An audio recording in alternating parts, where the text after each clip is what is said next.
आदरणीय साथियों नमस्कार, आपका स्वागत है, अभिनंदन है अपने चैनल विधि ज्ञान चर्चा में। मैं आर्यस धीमान एडवोकेट। साथियों, आज का हमारा टॉपिक है, आज का विषय है खतौनी। खतौनी को फर्द के नाम से भी जानते हैं। हमारे बहुत से साथी हैं जो खतौनी के विषय में नहीं जानते हैं, ग्रेजुएट भी हैं, और हमारे बहुत से साथी जो नए प्रैक्टिशनर हैं, वकालत कर रहे हैं, शुरू किया है, उनको भी खतौनी के विषय में विशेष जानकारी नहीं है। और भी हमारे जो अधिवक्ता भाई हैं जो अन्य राजस्व से हटकर यानी कि प्रैक्टिस करते हैं, उनको भी खतौनी की विशेष संपूर्ण जानकारी नहीं होती है। तो साथियों, खतौनी एक ऐसा सब्जेक्ट, एक ऐसा विषय है जो सभी को जानकारी होनी चाहिए, और ये चाहे जो प्रैक्टिस हो, चाहे क्रिमिनल की हो, चाहे सिविल की हो, सभी में इसकी ज़रूरत पड़ती है। तो खतौनी की जानकारी होना बहुत आवश्यक है। तो हम पहले खतौनी की परिभाषा जान लेते हैं। किसी व्यक्ति परिवार का भौमिक अधिकार अभिलेख है खतौनी, या किसी व्यक्ति परिवार के भू स्वामित्व की जांच का एक उपकरण है खतौनी।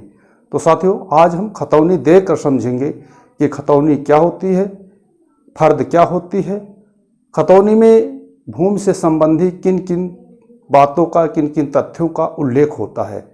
तो आइए देखकर समझते हैं।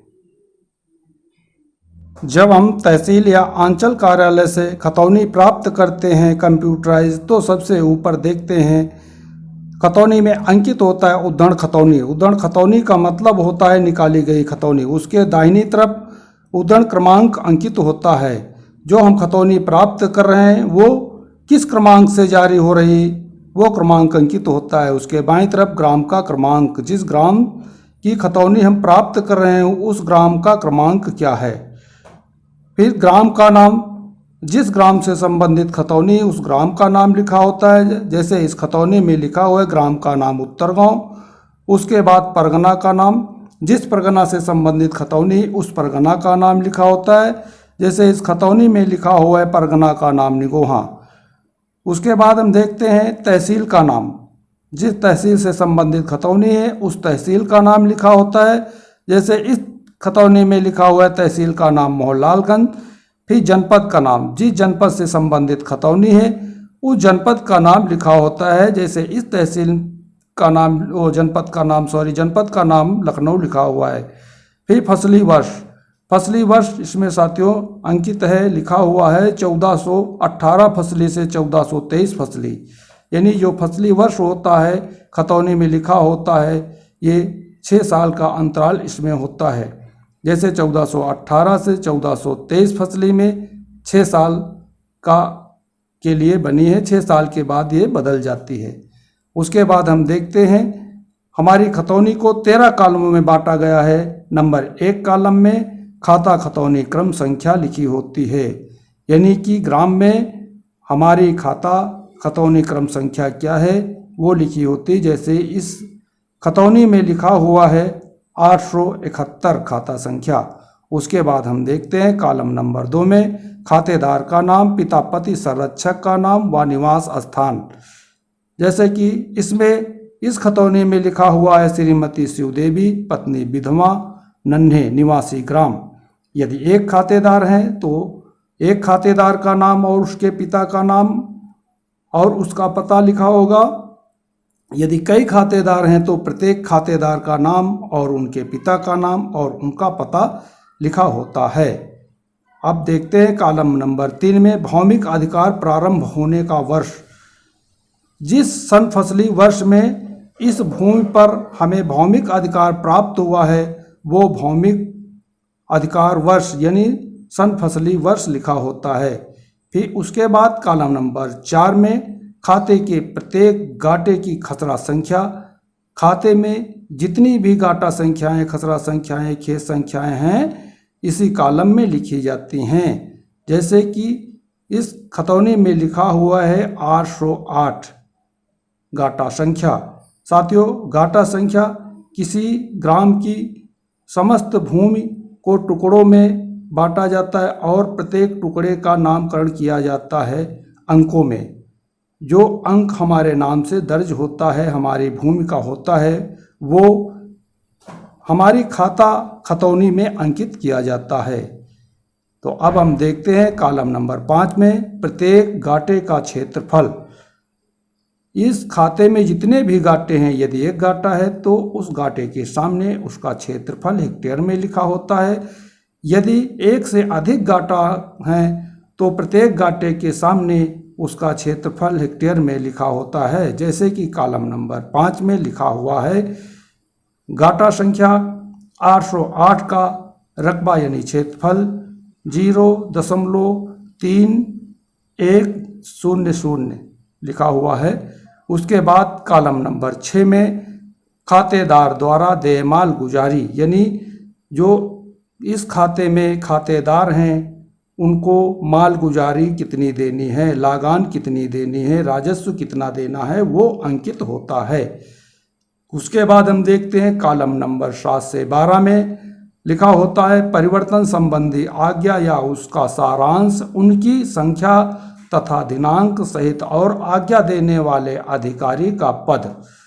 साथियों, इस कॉलम में जब इस खतौनी से संबंधित किसी भूमि, किसी गाटे का बैनामा हो जाता है यानी विक्रय हो जाता है, तो उस बैनामे का आदेश यानी कि दाखिल खारिज का आदेश इसी कॉलम में दर्ज होता है। यदि कोई दान पत्र इस भूमि से संबंधित, इस खाते की भूमि से संबंधित है, तो उस दान पत्र का दाखिल खारिज इसी खाते में किया जाता है। इसी यानी कि 7 से 12 कॉलम में किया जाता है। उसके बाद यदि कोई वसीयत का आदेश यानी वसीयत का दाखिल खारिज होता है तो इसी कॉलम में 7 से 12 कॉलम में दर्शाया जाता है।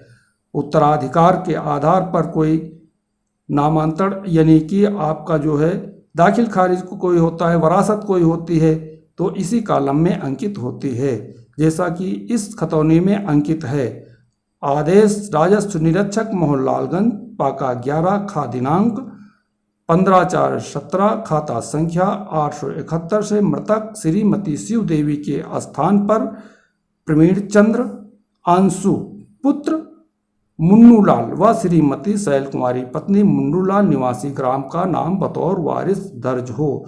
साथियों, ये उत्तराधिकार के आधार पर वरासत का आदेश दर्ज है।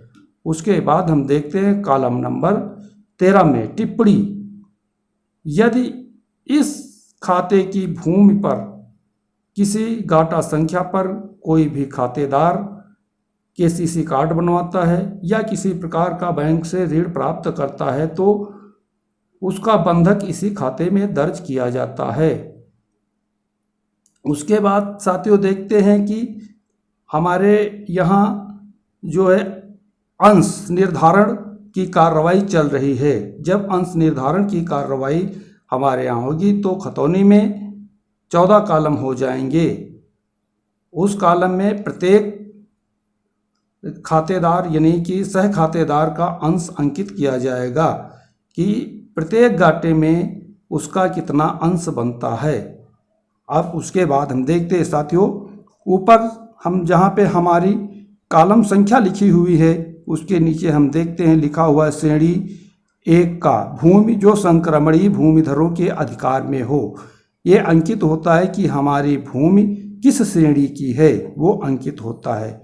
फिर साथियों अब नीचे आ जाते हैं, लिखा होता है अंकों में लिखा होता है कुल गाटे, जितने गाटे खाते में हैं उन गाटों का योग लिखा होता है अंकों में। और फिर उसके बाद गाटे का, यदि एक गाटा है तो उसका क्षेत्रफल अंकों में लिखा होता है।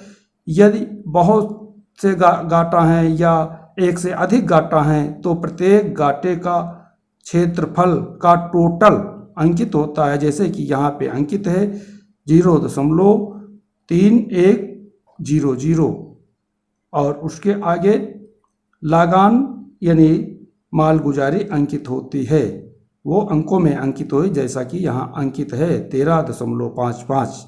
उसके नीचे हम देखते हैं शब्दों में अंकित होता है कुल गाटे कितने हैं, वो अंकित होता है। जैसे यहाँ लिखा कुल गाटे 1। उसके बाद कुल क्षेत्रफल अंकित होता है, जैसे यहाँ अंकित है कुल क्षेत्रफल 0.3100 हेक्टेयर। उसके बाद कुल भू राजस्व 1,3.55 रुपये अंकित है। उसके नीचे सक्षम अधिकारी जैसे कि यहाँ अंकित है कुलदीप, और तहसील का नाम, जनपद का नाम और दिनांक, यानी किस दिनांक को खतौनी जारी की जा रही वो दिनांक यहाँ लिख जाता है, और समय कि किस समय जारी हो रही है वो लिखा होता है। तो साथियों, हमें पूरा विश्वास है कि आप समझ गए होंगे कि खतौनी में क्या क्या लिखा होता है, भूमि से संबंधित किन किन तथ्यों का उल्लेख होता है। तो हमें पूरा विश्वास है कि आप समझ गए होंगे। तो साथियों, हमारे वीडियो में जो दर्शक नए हैं वो हमारे चैनल को सब्सक्राइब कर ले, वीडियो को लाइक करें और शेयर करें।